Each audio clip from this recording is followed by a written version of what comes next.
Hey everybody, it's Heather from Sound in Motion, and today we're going to talk about the fact that the hips don't lie, right? They tell us a lot about how much we know about dancing, and the hips are really important in all of our dance styles to make it feel good, and look good, right?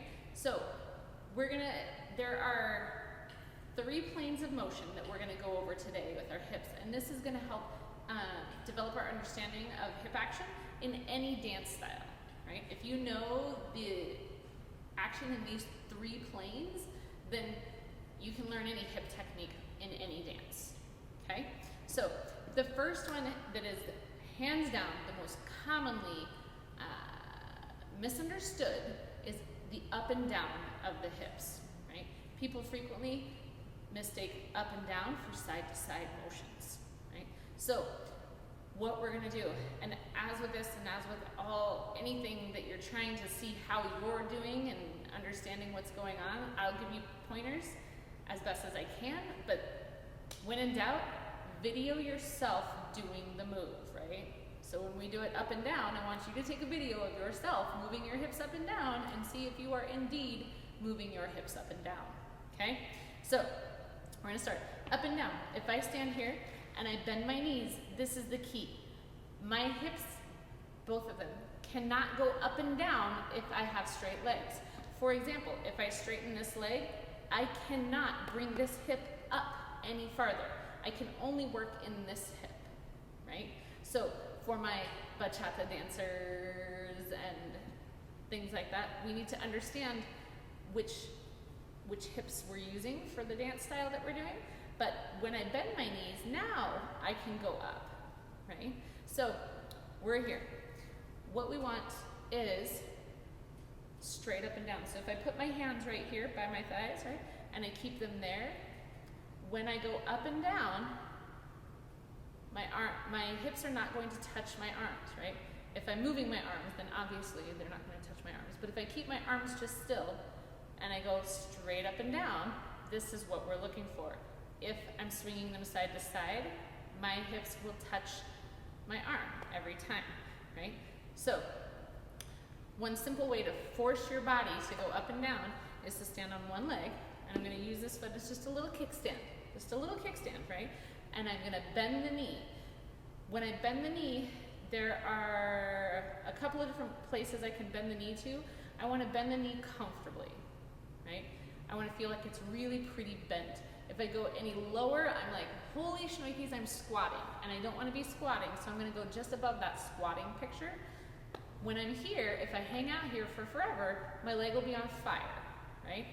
That's where we want to kind of hang out while we do this. So I've got my weight on this leg, my knee is bent, just to show you the profile view of how bent my knee is, right?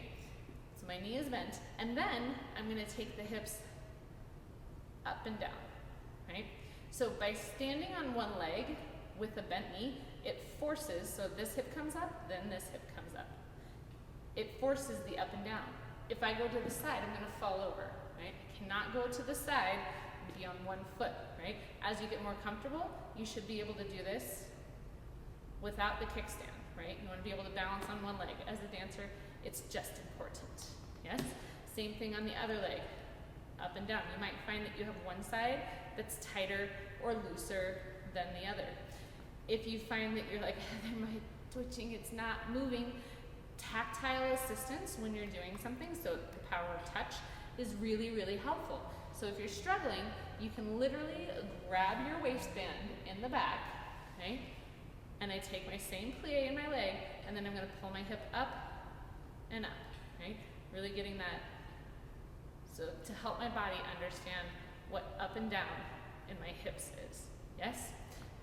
That's first plane of motion, up and down. The next one is side to side, right? Side to side. And what I'm doing when I'm going side to side is I'm actually moving the heads of my femurs, right? So my femurs are right here, and I'm going to move them laterally, and that's going to give me side to side action. Up and down, the heads of my femurs are acting like pistons, right? Side to side, I'm literally taking the head of my femurs side to side, right? So now the goal is compare and contrast.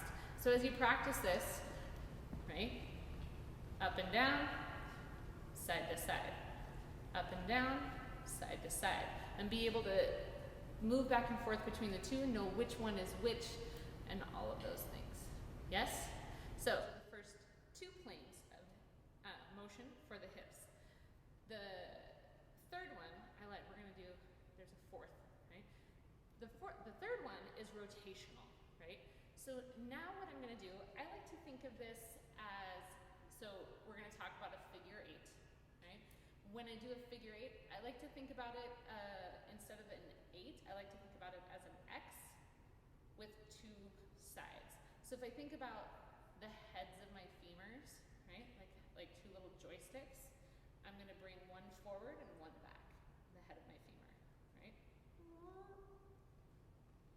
So now I'm on this diagonal plane. I'm going to draw that line of my X by shifting my weight to one foot, pick a foot, any foot. Now I'm on this diagonal plane here, and then I'm going to take my joystick and I'm going to move the head of this femur, keeping my weight on this foot, to the back, right? So I just move my joystick forward and back. Now I'm going to take my hips and shift weight to my other foot, still on this plane now, and I'm going to move my joysticks to the other direction. And that's a figure eight action, right? You want to be able to do a figure eight action with both straight legs and bent legs. It's really important because straight legs, this is much more of a ballroom feature, but this is an easier way to get it because we don't have so many things going on. When I bend my legs, it's going to be the same, right? I take my two joysticks, the head of my femur. This is my femur bone, by the way, if you don't know. My femur bone, take the head of it, and I'm still going to go, right? Without any other motion, right? So when I have my knees bent, I'm not going to be sticking it out to the side. It's just going straight forward, and it's going to cause all sorts of twisting and action in my hips, and that's what we want. Then I'm going to shift my weight all the way to one foot. Then I'm going to shift my joysticks. Head of the femur goes straight back in a line. Head of the other femur comes straight forward. And then I shift it over to the side.